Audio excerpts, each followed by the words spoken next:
Olá, alunos! Nessa aula eu quero falar sobre 4 fatores que me fazem eliminar um fundo imobiliário logo de cara, né? Para não nem sequer estudar ele. Eu considero que o novato, a pessoa que está aprendendo a investir em fundos imobiliários, ele tem que fazer o arroz com feijão, fazer o simples, né? O multi-multi. Fundo imobiliário tem que ter 3 coisas: segurança, diversificação e renda passiva todos os meses pingando ali, né? Então, na minha opinião, evitando esses 4 fatores com esses filtros, né, em mente, você vai evitar muito rolo aí na sua vida como investidor de fundo imobiliário, tá bom? Bom, o primeiro critério que eu gostaria de trazer aqui é que eu acho que ele tem que ter uma liquidez diária pelo menos de R$ 200.000. Imagina você carregar um fundo durante muitos anos e ter dificuldade para vender ele se precisar, ou até mesmo para comprar mais cotas desse fundo, né? Então eu acho que a liquidez diária é importante, não só na compra e na venda, como também para evitar grandes volatilidades, né? Porque como ele tem pouca negociação, um grande volume em um dia afeta bastante a volatilidade do fundo, né? E fundo imobiliário não é para ter tanta volatilidade, é para ser uma coisa mais segura, mais tranquila, né? Eu peguei um exemplo aqui, que é o fundo BTG Pactual de Shoppings. Ele é até interessante, mas ele é um fundo meio novo, né? Início de 2019. Então, ele tem uma liquidez aí, se a gente for ver aqui, diária, né? Olhando pelo site do Funds Explorer, uma liquidez diária aí de R$ 6.000, R$ 6.500, 5 negócios feitos, 15, muito pouco, né? Muito pouco. Né? Aqui, por exemplo, tem uns dias que dá alguns picos, né? Como esse aqui, mas mesmo assim é pouco ainda, né?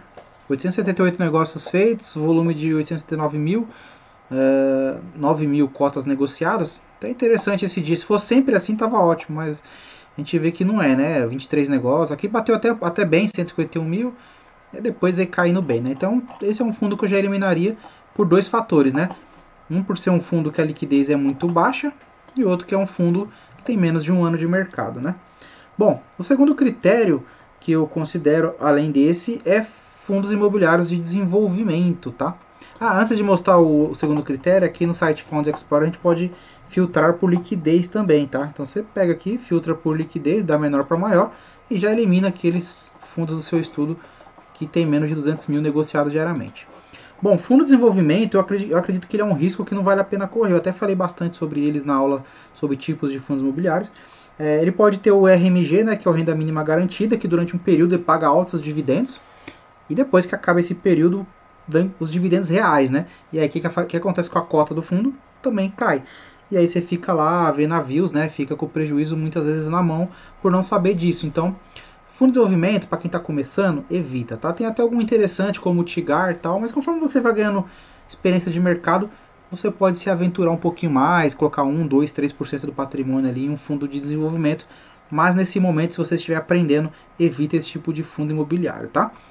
Um outro tipo que eu gosto de evitar é tirar uma média ou uma mediana dos últimos dividend yield e ver se há alguma distorção muito grande. Eu posso dar um exemplo aqui do fundo de Macaé, né?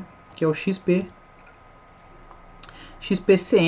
Ele é um fundo mono inquilino e mono imóvel, né? Ele é um fundo que só possui um prédio que é esse The Corporate, que fica em Macaé, que não é uma região, digamos assim, não é uma região central para negócios e tudo, né? Tinha esse prédio lá que estava alugado para Petrobras, que em 2021 não vai renovar. O que aconteceu com a cota do fundo? E o que aconteceu com o yield? Subiu. Por quê? O dividend yield, ele é o preço, né? O preço do ativo dividido pelos últimos dividendos pagos, né? Pelos últimos 12 meses, né? Os últimos 12 meses os dividendos pagos. Aí você vai chegar no dividend yield. Então as pessoas viam um dividend yield muito grande do XPM, do XP Macaé, por conta que o mercado estava batendo nele, tirando a cotação dele. A gente vai ver aqui como caiu a cotação dele. Olha isso aqui. Ele custava R$ 79. Aí caiu para 41. Aqui no fundo 39. Foi dando uma subidinha que o pessoal vai comprando, né? Porque o yield vai aumentando e as pessoas vão comprando o fundo sem nem olhar direito. Aí chegou no fundo do poço aqui também a 36 e vai caindo. E vai cair. E vai cair muito mais, porque não será renovado o contrato. O que vai fazer com um prédio Nem sabe se vai conseguir vender o prédio, se vai conseguir outro inquilino, porque fica em Macaé, bem complicado, é um prédio até bonito, né? Mas quem se empolgava só olhando o dividend yield, cometia um erro muito grande. Então, a gente pode vir aqui no site Funds Explorer, vamos achar ele aqui, e lá ele vai ter uma linha mostrando todos os dividendos pagos. Você vai ver como isso é estranho, essa curva, né? Isso aqui já seria suficiente para chamar a sua atenção. Fora o fato de ser ó, como caiu, só no fechamento ele caiu 9% no dia 5, né? Só no fechamento ele caiu 9%. Então, quem está com segurando, e pior que tem gente comprando ainda o fundo. Porque ó, olha o dividend yield dele, 1,57, é altíssimo esse dividend yield aqui, altíssimo. Mas por que ele está alto? Porque a cotação vem caindo, não é porque o fundo vem crescendo. Entenderam a diferença? Isso tem que tomar muito, muito cuidado. A gente olhar aqui a cotação, né, afundando, como eu já mostrei para vocês.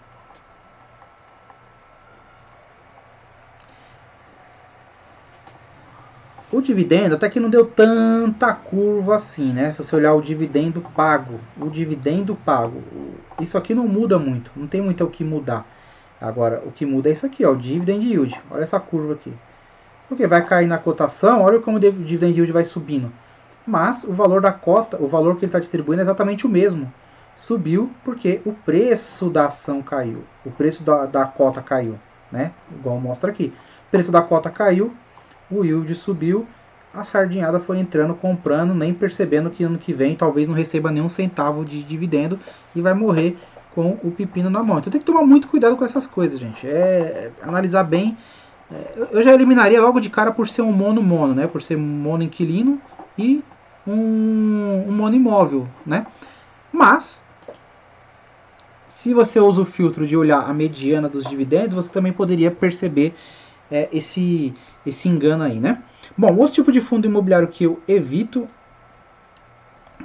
fundo imobiliário que tem menos de um ano de bolsa, né? Eu peguei um exemplo aqui do Quasar, é um fundo imobiliário até curioso, né? Um fundo imobiliário novo, onde ele do setor de agronegócios, que é um setor novo entrando aí na bolsa, entrando nesse setor de fundos imobiliários, até interessante, acho bem legal o conceito, mas ele é um fundo imobiliário novo, né? Início. Então, normalmente esses fundos imobiliários novos, o retorno dele é isso aqui, ó, é negativo. Não tem problema de ser negativo, né? Mas a questão não é essa, a questão é que você não conhece. E o novato, ele não tem que sair entrando em IPO de fundo imobiliário. O risco é muito grande. Então você tem que ir na boa, tem que ir naquilo que você já conhece, que tem experiência. Conforme você vai ganhando mais catimba de mercado, uma boa gestora lançou um fundo imobiliário novo, talvez você entre. Você conhece a gestão, você já tem fundos, você já possui fundos imobiliários dessa gestão. E você conhece, você confia, fala, isso aqui é boa, eu confio, tranquilo, vou lá, vou ler o prospecto do que é, mas sem saber do que se trata. Então aí o cara vai ver, é um fundo imobiliário novo de setor de agronegócio, não tem nenhum, vou entrar, vai que dá certo. Não tá dando, né? É lógico que é curto prazo que eu tô olhando aqui, mas o fato é, ó, desde o IPO como vem caindo a cotação, aí chegou num fundo aqui nervoso, 63, não sei se foi alguma subscrição, pode ter sido, mas enfim, o que eu quero dizer é, tem que tomar cuidado também com fundos muito novo e não entre em IPO de fundo imobiliário você que é novato.